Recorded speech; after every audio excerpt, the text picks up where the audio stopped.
বিনয়ী হবে। কারণ আল্লাহ তাআলা বলেন ইন্নাল্লাহ লা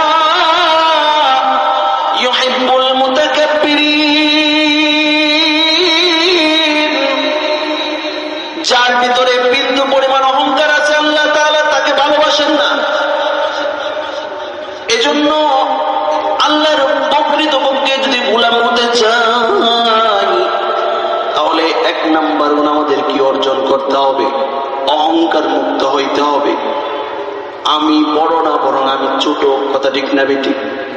আর যদি বলি আমি অনেক বড়, জীবনে সব কিছু হইতে পারবা কিন্তু আল্লাহর গোলাম হওয়া সম্ভব না। আলহামদুলিল্লাহ আলহামদুলিল্লাহি ওয়া কাফা ওয়া সালামুন আলা ইবাদিহিল্লাযীনা ইসতাফা।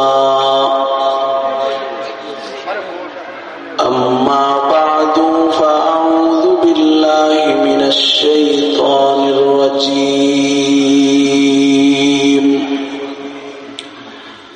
বিসমিল্লাহির রাহমানির রাহিম।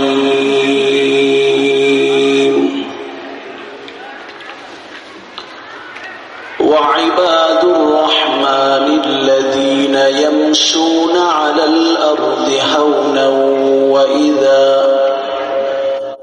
وإذا خاطبهم الجاهلون قالوا سلاما.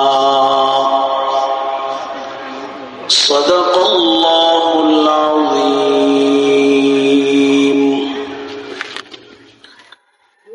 وقال النبي صلى الله عليه وسلم يا أبا سعيد من رضي بالله ربا وبالإسلام دينا وبمحمد رسولا وجبت له الجنة أو كما قال عليه الصلاة والسلام.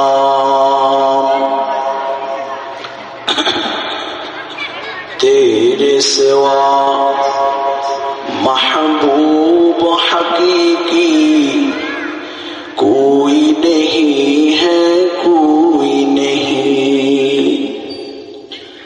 تیرے سوا موجود حقیقی کوئی نہیں ہے، کوئی نہیں. یادوں میں تیرے سب کو بلا دوں، کوئی نہ مجھ کو یاد رہے. سب خوشیوں کو آگ لگا دوں، کانا یہ دل آباد رہے. اب تو رہے بس تادم آخر، اب تو رہے بس تادم آخر. ورد زبائی میرے الہ لا الہ الا اللہ، لا الہ اللہ اللہ اللہ، لا الہ الا اللہ اللہ. অন্তর থেকে আল্লাহ আল্লাহ আল্লাহর জিকির করলে লস আছে? অন্তর থেকে আমরা জিকির করবো ইনশাআল্লাহ, আওয়াজ দিয়ে কলব থেকে আল্লাহ আল্লাহ আল্লাহ আল্লাহ আল্লাহ আল্লাহ. আকাশের মালিক যে আল্লাহ, জমিনের মালিক হায়াতের মালিক যে আল্লাহ, মৌতের মালিক লা ইলাহা ইল্লাল্লাহ, লা ইলাহা লা ইলাহা ইল্লাল্লাহ মুহাম্মাদুর রাসূলুল্লাহ সাল্লাল্লাহু আলাইহি ওয়াসাল্লাম। আলহামদুলিল্লাহ, মদনখালী মারকাজুল উলুম আল ইসলামিয়া মাদ্রাসা এর উদ্যোগে বিশাল ওয়াজ মাহফিলের আজকে এই শ্রদ্ধেয় জনাব সভাপতি সাহেব, দিগার মুআজ্জাজ মুকাররম উলামায়ে কেরাম, বুড়া বাবারা, যুবক ভাইয়েরা, পর্দার আড়াল থেকে আলোচনা শুনছেন, রংপুরবাসীর সম্মানিত মা ও বোনেরা, সেই রব্বে করিমের দরবারে শুকর করি যে আল্লাহ তাআলা আমাদেরকে অনেক চেষ্টা মুজাহিদার পরে আল্লাহ তাআলা এমন একটা মাহফিল করার তৌফিক করে দিয়েছেন এবং এখানে উলামায়ে কেরামের জবান থেকে কিছু কথা বলা এবং শোনার তৌফিক করে দিয়েছেন। এজন্য অন্তর থেকে কালিমাতুশ শুকর আদায় করি আলহামদুলিল্লাহ। প্রধান মেহমান অত্যন্ত বড় আলেম, আল্লাহ তাআলা আপনাদের বাক্য বলে দিয়েছেন যে এত বড় আলেম আপনাদের এলাকায় পৌঁছেছেন, এজন্য সকলে আবার শুকরিয়া আদায় করি আলহামদুলিল্লাহ। আমি বলতেছিলাম কোনো কিছুই আল্লাহ তাআলা অহেতুক সৃষ্টি করেন নাই। আল্লাহ তাআলা সব কিছুই সৃষ্টি করেছেন একটা উদ্দেশ্য নিয়ে। কি নিয়ে? একটা উদ্দেশ্য নিয়ে। আল্লাহ তাআলা বলেন, আলম তারাউ কাইফা খালাকাল্লাহু সাবআ সামাওয়াতিন তিবাকা, আলম তারাউ আন্নাল্লাহা সাখখারা লাকুম মা ফিস সামাওয়াতি ওয়া মা ফিল আরদ ওয়া আসবাগা আলাইকুম নি'মাহু যাহিরাতাও ওয়া বাতিনা। আসমান এবং জমিনের সকল নিয়ামত আল্লাহ তাআলা আমাদের অনুগত করে দিয়েছেন। সুবহানাল্লাহ। আপনি সাইজে বড় না গরু সাইজে বড়? গরু আপনার থেকে সাইজে বড়। অনেক সময় ছোট্ট বাচ্চাদের হাতে গরু দিয়ে দেয়, গরু নিয়ে চলে যাইতে থাকে, কথা ঠিক না বেটে? কিন্তু কোনো সমস্যা হয় না, আল্লাহ তাআলা অনুগত করে দিয়েছেন। অনেক বড় আকাশ, বৃষ্টি বর্ষণ হইতেছে, আল্লাহ তাআলা আমার আপনার উপকারের জন্য এটা করে দিয়েছেন। সূর্য আলো দিতেছে আমাকে আপনাকে, এটা আমাদের উপকারের জন্য আল্লাহ তাআলা করে দিয়েছেন। চাঁদ রাত্রে অন্ধকারের মধ্যে আলো দিতেছে, এটা আমাদের উপকারের জন্য আল্লাহ তাআলা করে দিয়েছেন। সব সময় প্রতি সেকেন্ডে আমরা অক্সিজেন নিতেছি, বাতাস, আল্লাহ তাআলা এটা আমাদেরকে কি করেছেন? অনুগত করে দিয়েছেন। এর মাধ্যমে নিয়ামত আল্লাহ তাআলা আমাদেরকে পৌঁছাইতেছেন। সুবহানাল্লাহ। তাহলে সব কিছু সৃষ্টি করেছেন বান্দার গোলামের জন্য, আমাদের গোলামের জন্য। সুবহানাল্লাহ। আর আমাদেরকে আল্লাহ তাআলা কি জন্য সৃষ্টি করেছেন? আজকে হায়াতের কারো 20 বছর, 40 বছর, 60 বছর, 70 বছর পার হয়ে গেছে। চিন্তা করেছেন নিজের সন্তান কিভাবে প্রতিষ্ঠিত হবে, নিজের বাড়িটা কিভাবে সুন্দর হবে, নিজের মেয়েটাকে কিভাবে ভালো একটা জামাইয়ের কাছে বিবাহ দেওয়া যায়, নিজের ছেলের জন্য কিভাবে একটা ভালো স্ত্রী ব্যবস্থা করা যায়, দুনিয়াতে কিভাবে আমি বড় হইতে পারি। কখনো কি চিন্তা করেছেন? একটা সময় আপনি ছিলেন না, এখন আছেন, একটা সময় আপনি থাকবেন না। তাহলে কে পাঠাইলো আর কি জন্য পাঠাইলো? চিন্তা করার দরকার আছে না নাই? বলেন, দরকার আছে না নাই? আল্লাহ তাআলা কি জন্য পাঠাইছেন? আল্লাহ তাআলা বলেন, ওয়ামা খালাকতুল জিন্না ওয়াল ইনসা ইল্লা লিয়াবুদুন। বান্দারা আল্লাহ তাআলার গোলামি করবে, এজন্য আল্লাহ তাআলা সৃষ্টি করেছেন। সুবহানাল্লাহ। তাহলে উদ্দেশ্য কি? আল্লাহর গোলাম হব আমরা। আল্লাহর কি হব? গোলাম হব। গোলাম শব্দটা বড় দামি শব্দ। দুনিয়ার ক্ষেত্রে যদিও গোলাম শব্দটা এত দামি শব্দ না, বরং মানুষ এটা নিচের দিকে দেখে, কথা ঠিক না বেঠিক? আমাদের ময়মনসিংহের কিছু আঞ্চলিক ভাষা হয়তো আমার মাধ্যমে আসতেছে, আপনারা কি বুঝতে কষ্ট হয়? মেরে ভাই দোস্ত বুজুর্গ, আমরা এই যে ইবাদত করব এটাকে বলা হয় গোলামি। এই গোলামিটা দুনিয়াতে মানুষের কাছে নিছক একটা গোলামি, কিন্তু গোলামিটা যদি আল্লাহর জন্য হয় তাহলে এমন গোলাম নিজের পরিচয় দিতে আনন্দ বোধ করে। সুবহানাল্লাহ।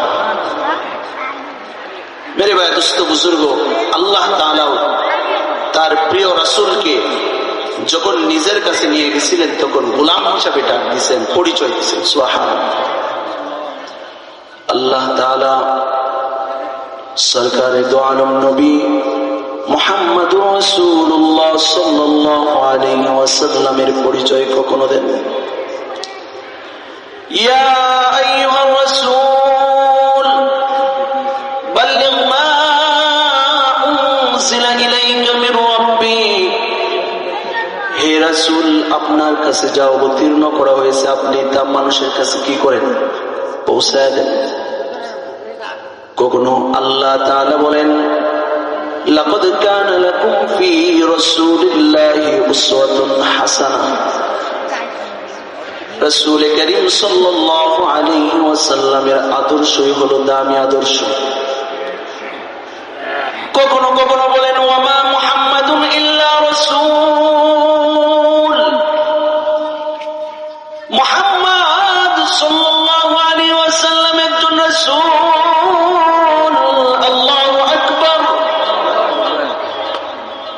কিন্তু সেই রাসূলকে যখন নিজের কাছে নিয়েছেন, 3 বছর এই রজব মাসের কাহিনী, 3 বছর যখন সরকারি দো আলম নবীকে কাফেররা আবদ্ধ করেছিল কিসের জন্য?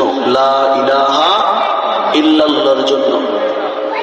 3 বছর আবদ্ধ থাকার পরে সরকারি দো আলম নবী যখন তা থেকে মুক্তি পেয়েছেন, তার চাচা আবু তালেব দুনিয়া থেকে বিদায় নেয়। তার 6 দিন পরেই খাদিজা রাদিয়াল্লাহু তাআলা আনহা বিদায় নেয়। তারপরে তায়েফের ময়দানে 1.5 মাস দাওয়াত দেয়। দাওয়াত তো গ্রহণ করে নাই, বরং তার শরীরের মধ্যে কি করছে? পাথর মারছে। আবার কাফেররা বলে, মক্কার কাফেররা বলে, মুহাম্মদ তুমি কি বলো? তোমার সাথে আল্লাহ আছে, কোথায় আল্লাহ আছে? 3 বছর তোমাকে আবদ্ধ করে রাখা হইল, অতঃপর তোমার চাচা মারা গেছে, অতঃপর তোমার প্রিয়তমা স্ত্রী খাদিজা মারা গেছে, অতঃপর তায়েফে দাওয়াত দিয়েছ, সেখানেও তোমার রক্ত ঝরাইছে। কোথায় তোমার আল্লাহ? এটা আল্লাহ তাআলার গায়ে সহ্য হয় নাই। আল্লাহ তাআলা বলে, কাফেররা বন্ধু তোমাকে বলেছে যে তোমার আল্লাহ কোথায়? বন্ধু তোমার উপরে অনেক ঝড় ঝাপটা গিয়েছে, অনেক পরীক্ষা গিয়েছে। বন্ধু তোমাকে সান্ত্বনা দেওয়ার জন্য দুনিয়ার কোন জায়গা আমি সিলেক্ট করি না। আল্লাহু আকবার। আমি তোমার জন্য দুনিয়ার কোন জায়গা না। তোমাকে প্রথম আসমান, দ্বিতীয় আসমান, তৃতীয় আসমান, চতুর্থ আসমান, পঞ্চম, ষষ্ঠম, সপ্তম আসমানের উপরে আমার অফিসে আরশে আজিমে তোমাকে সান্ত্বনা দেওয়ার জন্য নিয়ে আসলাম। সুবহানাল্লাহ। এই মাসেই সরকারি দো আলম নবীর মেরাজ হয়েছে। আর সেই মেরাজে সরকারি দো আলম নবীকে আল্লাহ তাআলা নিয়ে গেছে। আর পরিচয় কুরআনের মধ্যে দিয়েছেন, সুবহানাল্লাযী আসরা বিআবদিহি লাইলান মিনাল মাসজিদিল হারাম। আল্লাহু আকবার। এখানে কিন্তু রাসূল বলেন নাই, নবী বলেন নাই, বরং আব্দি, নিজের বান্দা বলছেন, নিজের গোলাম বলছেন। মানে আল্লাহ তাআলার কাছে গোলামের বড় দাম। সুবহানাল্লাহ। হযরত ঈসা আলাইহিস সালামকে যখন মরিয়ম আলাইহিস সালাম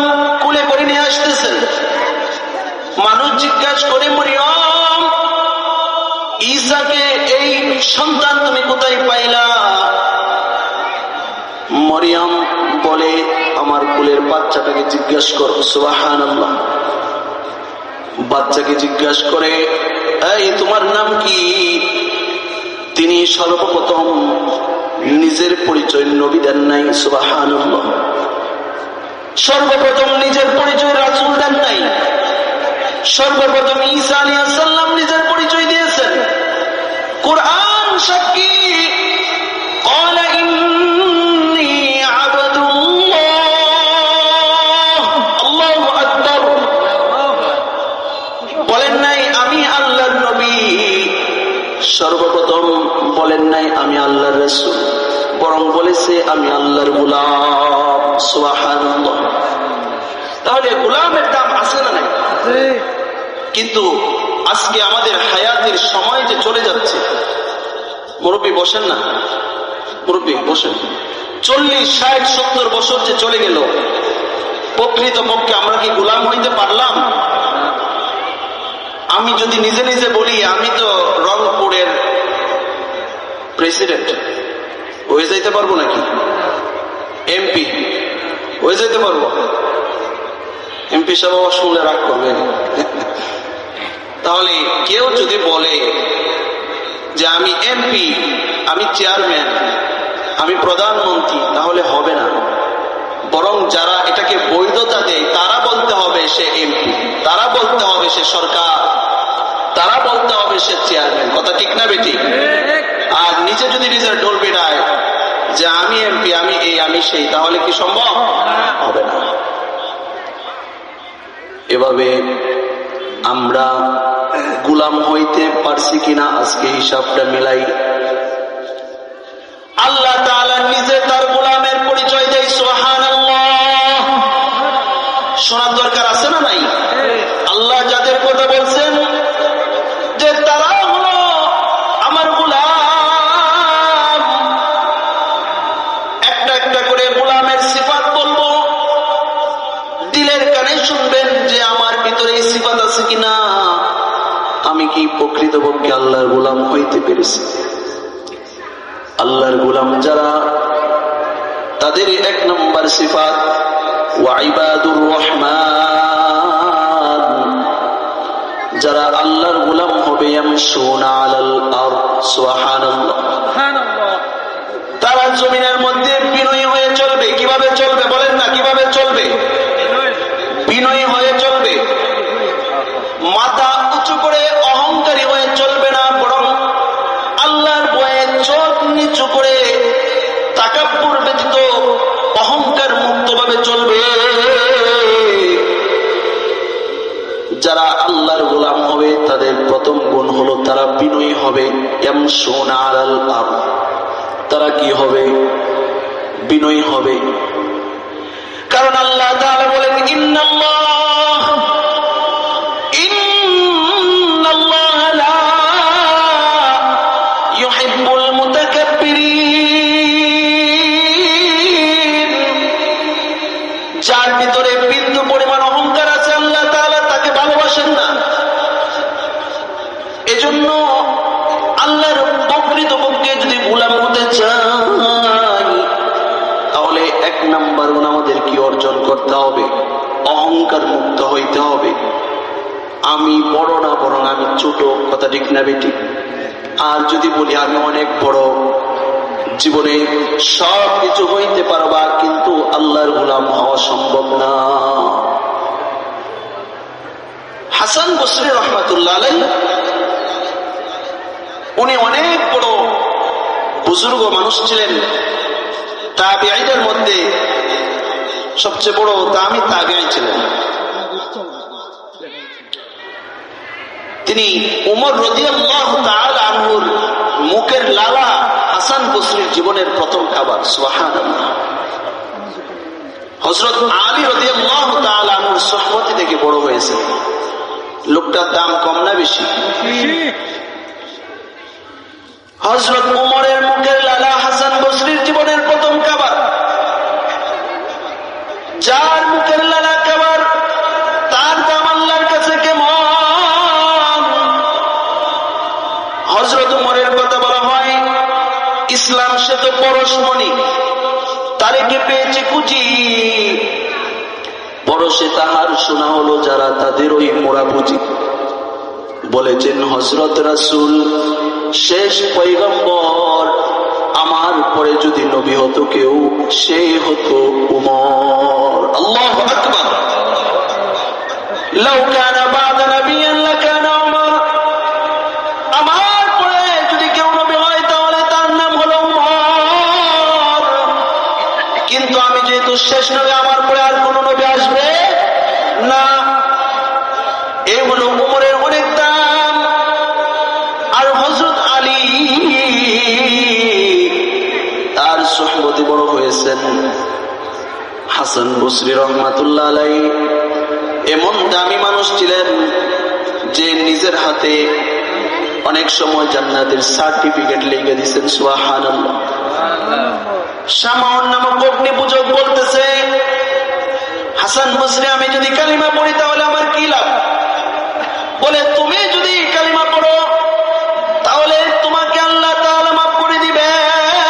সাল্লাল্লাহু আলাইহি ওয়াসাল্লাম বলেন, ক্বালা লা ইলাহা ইল্লাল্লাহ মুমিনান বিকলবিহি দাখালাল জান্নাহ। যার ভিতরে কালিমা আছে আল্লাহ তাআলা কোনো না কোনো দিন তাকে জান্নাতে প্রবেশ করাবেন। আল্লাহু আকবার।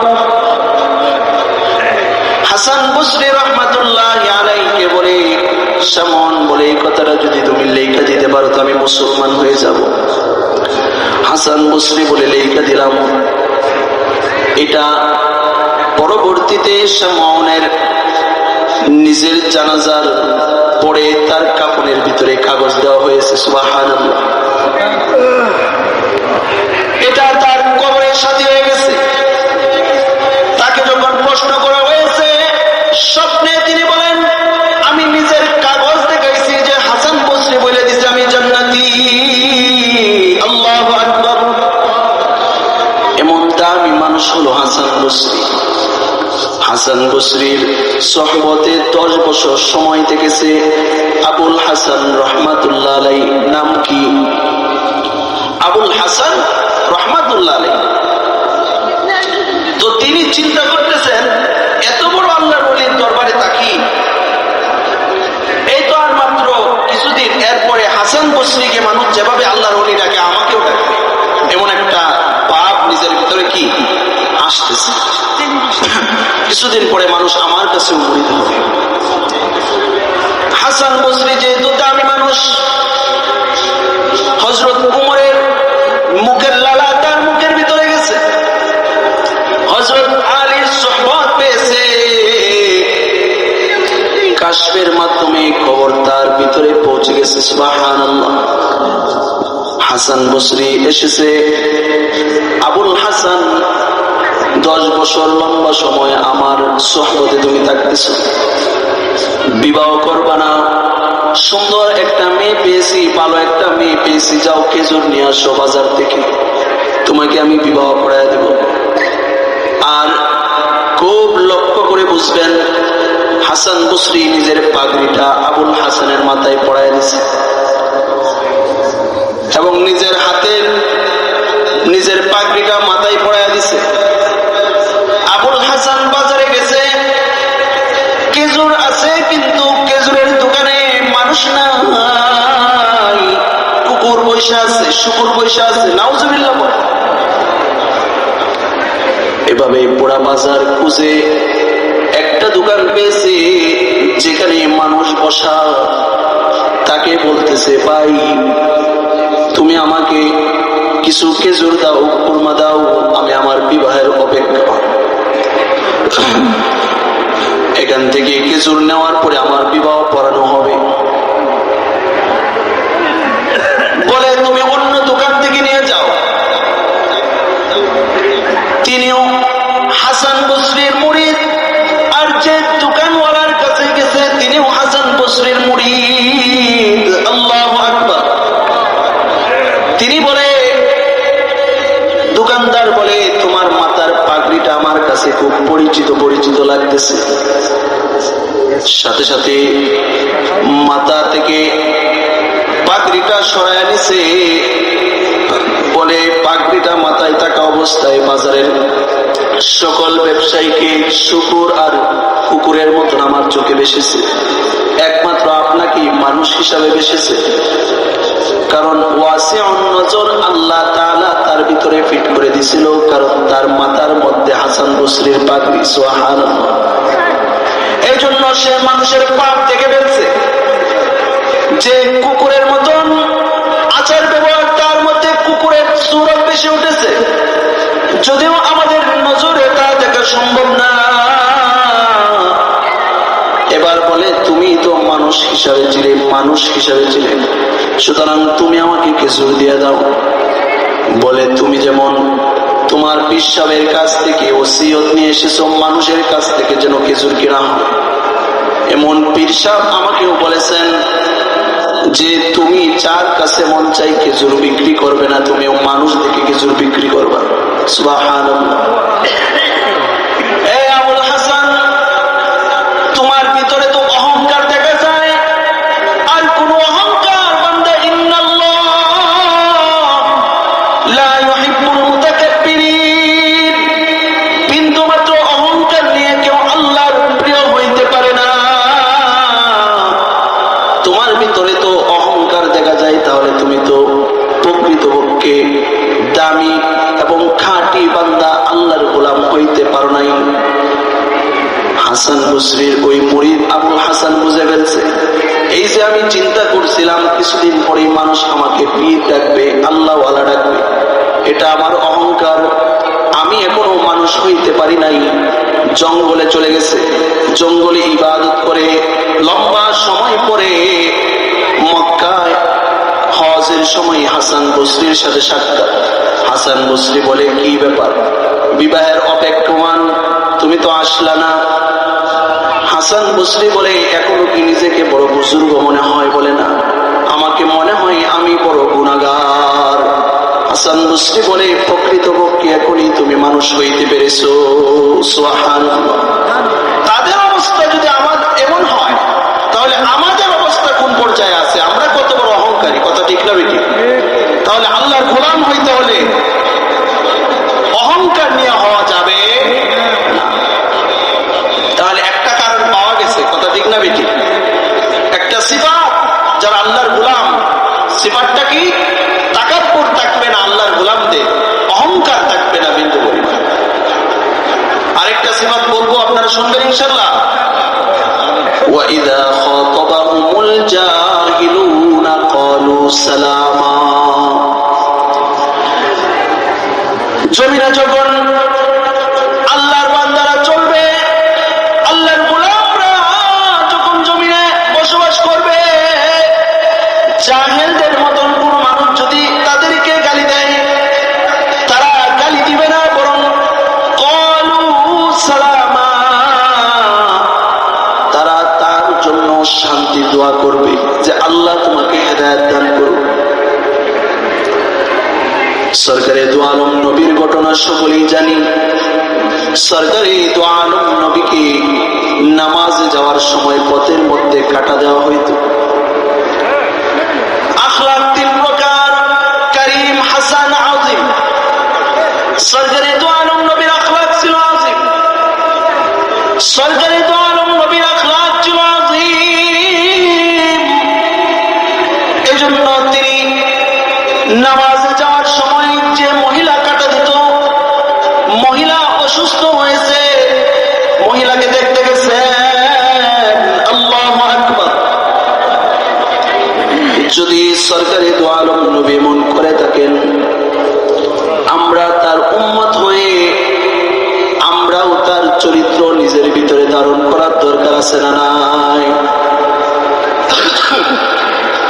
তাহলে আল্লাহর গোলাম যারা হবে, দ্বিতীয় সিফাত হলো, যখন মানুষ তাকে গালি দিবে তারা বলবে ক্বালু সালামা, দোয়া করবে আল্লাহ তোমার উপরে শান্তি বর্ষিত করুক, আল্লাহ তোমাকে হেদায়েত দান করুক। তারা পাল্টা গালি দিবে না। যারা আল্লাহর গোলাম হবে তাদের তৃতীয় সিফাত, ওয়াল্লাযীনা ইয়াবীতুনা লিরাব্বিহিম সুজদান ওয়া সিফাত হলো তারা শুধু 5 ওয়াক্ত নামাজ পড়বে না, বরং ফরজের ক্ষেত্রে গুরুত্ব দেওয়া হয়েছে। ফরজ নামাজ জামাত শেষ হয়ে গেলেও মসজিদে গিয়ে আদায় করবে, আর নফল সুন্নত বাড়িতে পড়বে। বাড়িটা যেন কাঠ বেড়ার না হয়, কথা ঠিক না বেটি? বাড়ির মধ্যেও যেন নামাজের একটা পরিবেশ থাকে। আপনার একটা ছোট্ট বাচ্চা আপনাকে যে হালতে দেখবে সেই সিস্টেমে সে বড় হবে, কথা ঠিক না বেটি? বক্তা নিয়ে আসছে আপনাকে যদি দেখে সে নামাজ পড়েন তাহলে সে নামাজে হবে।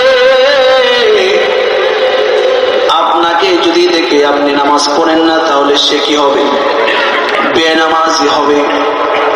এজন্য সরকারে দু আলম নবী মুহাম্মদুর রাসূলুল্লাহ সাল্লাল্লাহু আলাইহি ওয়াসাল্লাম তিনি আল্লাহর গোলাম ছিলেন। তার চরিত্র ছিল এমন, লম্বা নামাজ পড়তেন যে অনেক সময় হযরত আয়েশা মনে করতেন যে সরকারে দু আলম নবী দুনিয়া থেকে বিদায় হয়ে গেছে। আল্লাহ তাআলা কোরআনের মধ্যে বলেন, ইয়া আইয়ুহাল মুযাম্মিল কুমিল লাইলা ইল্লা ক্বালিলা নিসফাহু আও ইনকুস মিনহু ক্বালিলা আও জিদ আলাইহি ওয়া রাত্তিলিল কুরআন তারতিলা। আল্লাহু আকবার। সরকারে দু আলম নবী মুহাম্মদুর রাসূলুল্লাহ সাল্লাল্লাহু আলাইহি ওয়াসাল্লামকে বলতেন, আল্লাহ তাআলা বলেন তুমি কি নিজেকে শেষ করে দিবে?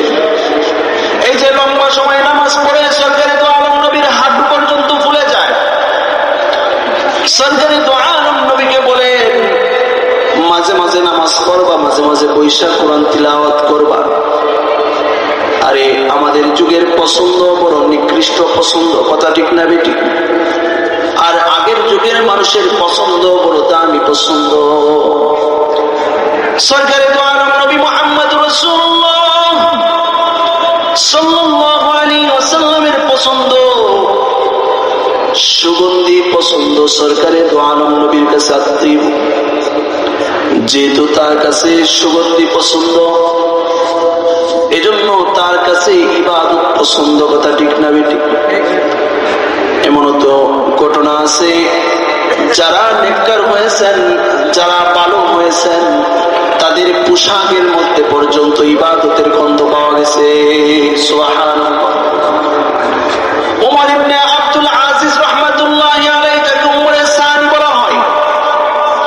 ওমর ইবনে আব্দুল আজিজ রাহমাতুল্লাহি আলাইহি যেদিন নিজের কাপড় ধোয়ার জন্য তার কর্মচারীদেরকে দিতেন, অন্য অন্য কর্মচারীরা নিজের গায়ের কাপড়টা খুলে যে ব্যক্তি কাপড় ধুইবে তার কাছে দিয়ে দিত যে হযরত ওমর ইবনে আব্দুল আজিজের কাপড় যে পানি দিয়ে ধৌত করা হবে, পরে যেন ওই কাপড়টাকে, তাদের কাপড়টাকে ওই পানির সাথে একটু ভিজায় নেয়। বলা হয়েছে কেন? ওমর ইবনে আব্দুল আজিজ এমন আল্লাহর গোলাম ছিলেন, এমন শাসক ছিলেন, এমন ইনসাফওয়ালা ছিলেন যে ওমর ইবনে আব্দুল আজিজের কাপড় থেকে জান্নাতি সুঘ্রাণ বাইর হইতো। সুবহানাল্লাহ। মেরে ভাই, দুস্থ বুজুর্গ, আমাদের আলোচনাই ছিল কি জন্য দুনিয়াতে আসছি। কি জন্য দুনিয়াতে আসছি? আমরা দুনিয়াতে আসছি নেককার হওয়ার জন্য, আল্লাহর গোলাম হওয়ার জন্য। আর আল্লাহর গোলাম যদি আমরা আল্লাহর গোলাম যদি আমরা হতে চাই, তাহলে আমরা কয়েকটা গুণ অর্জন করতে হবে, যে গুণ আল্লাহ তাআলা নিজে বলে দিয়েছেন। 1 নাম্বার, ইয়ামশুনা আলাল আরদ। দুনিয়ার মধ্যে আমরা বিনয়ী হইতে হবে। কি হইতে হবে? বিনয়ী হইতে হবে। 2 নাম্বার, ওয়া ইযা খাতাবাহুমুল জাহিলুনা ক্বালু সালামা। কেউ আমাকে গালি দিছে, নিজে হুঙ্কার না, তাকে বুঝানো, ভাই তোমার কাজটা ঠিক হয় নাই, আল্লাহ তোমাকে হেদায়েত দান করুন। কথা ঠিক না বেঠিক? এটা কার পরিচয়? এটা আল্লাহর গোলামের পরিচয়। 3 নাম্বার, ওয়াল্লাযীনা ইয়াবিতুনা লিরাব্বিহিম সুজদান ওয়া কিয়ামা। সে শুধু 5 ওয়াক্ত নামাজ পড়বে না, বাড়িতে গেলে অনেক বেশি সে নফল নামাজ পড়বে। মেরে ভাই দোস্ত বুজুর্গ, হযরত মাওলানা মুফতি হায়দার আলী কাসেমি দামাত বারাকাতুহু, উনি আপনাদের এলাকার সন্তান, লম্বা সময় নরসিংদী থেকে এসেছেন। উনি আমাদের উস্তাদ, আমরা ওই জায়গায় লেখাপড়া করতেছি এখনো। তো উনি আমাদেরকে বলেছেন, আদেশ করেছেন, আমরা চলে এসেছি। আপনাদের সামনে কয়েকটা কথা বলেছি, অত্যন্ত ভালো লেগেছে। আমি গতকালকে রাত্রে 4টার সময় এখানে এসেছি। আসার পরে ফজরের আগে আগে এখানে পৌঁছেছি, নামাজ পড়লাম। আপনাদের ব্যবহারে কথায় আলহামদুলিল্লাহ অনেক ভালো লেগেছে। মাদ্রাসার প্রতি, মাহফিলের প্রতি এত আগ্রহ, আল্লাহ তাআলা যেন আপনাদের এই কাজগুলাকে নাজাতের জরিয়া বানায় দেন। সকলে বলি আমিন। আর এই মাদ্রাসার সাথে আপনাদের যে ভালোবাসা মহাব্বত দেখতেছি, এটা কিয়ামত পর্যন্ত থাকবে তো ইনশাআল্লাহ। আমাদের উস্তাদ হায়দার আলী কাসেমি, উনি ওই জায়গা থেকে যখন আসছেন